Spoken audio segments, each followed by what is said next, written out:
Assalamualaikum warahmatullahi wabarakatuh. Nama saya Nisa Nadila Lase, NPM 19170510003, kelas B Prodi S1 Ilmu Komputer. Di sini saya akan menjelaskan mengenai rangkaian kombinasional. Pengertian rangkaian kombinasional adalah rangkaian yang outputnya hanya tergantung pada input pada saat itu. Pada prinsipnya, rangkaian kombinasional merupakan penerapan dan penerjemahan langsung dari aljabar boolean yang biasanya dinyatakan sebagai fungsi logika. Operator logika yang digunakan dalam aljabar boolean adalah inversi atau negasi atau not, perkalian logika atau AND, dan penambahan logika atau OR.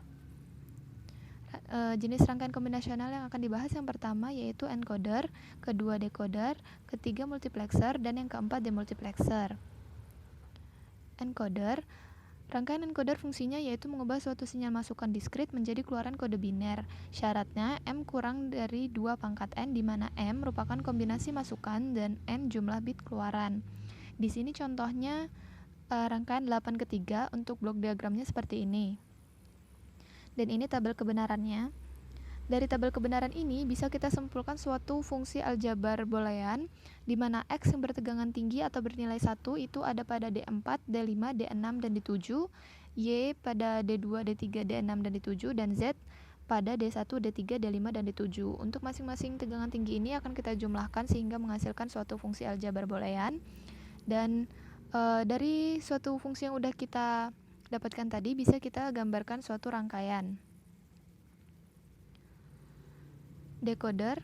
Rangkaian decoder merupakan rangkaian yang merubah kode biner menjadi sinyal diskrit. Syaratnya M kurang dari 2 pangkat N, di mana M kombinasi keluaran dan N jumlah bit masukan.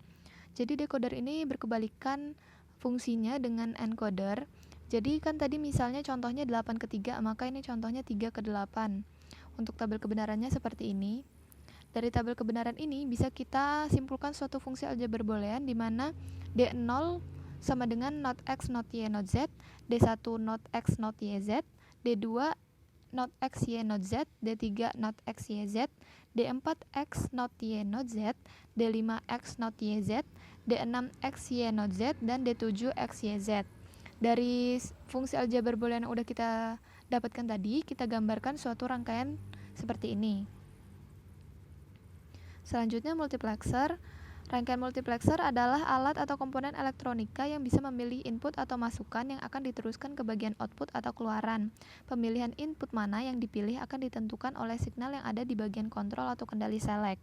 Jadi di sini contohnya ada rangkaian 4 ke 1 di mana memiliki 4 input dengan 2 select dan outputnya hanya 1. Untuk tabel kebenarannya seperti ini. Dari tabel kebenaran ini bisa kita gambarkan suatu rangkaian seperti ini. Demultiplexer. Rangkaian demultiplexer adalah komponen berfungsi kebalikan dari MUX. Pada demux jumlah masukannya hanya 1 tetapi bagian keluarannya banyak. Signal pada bagian input ini akan disalurkan ke bagian output yang mana tergantung dari kendali pada bagian selectnya. Jadi fungsinya akan berkebalikan dengan MUX. Contohnya tadi rangkaian 4 ke 1, maka ini contohnya 1 ke 4 di mana memiliki hanya 1 input dengan 2 select dan outputnya ada 4. Untuk tabel kebenarannya seperti ini. Dan dari tabel kebenaran ini bisa kita gambarkan suatu rangkaian seperti ini. Sekian dari penjelasan saya. Wassalamualaikum warahmatullahi wabarakatuh.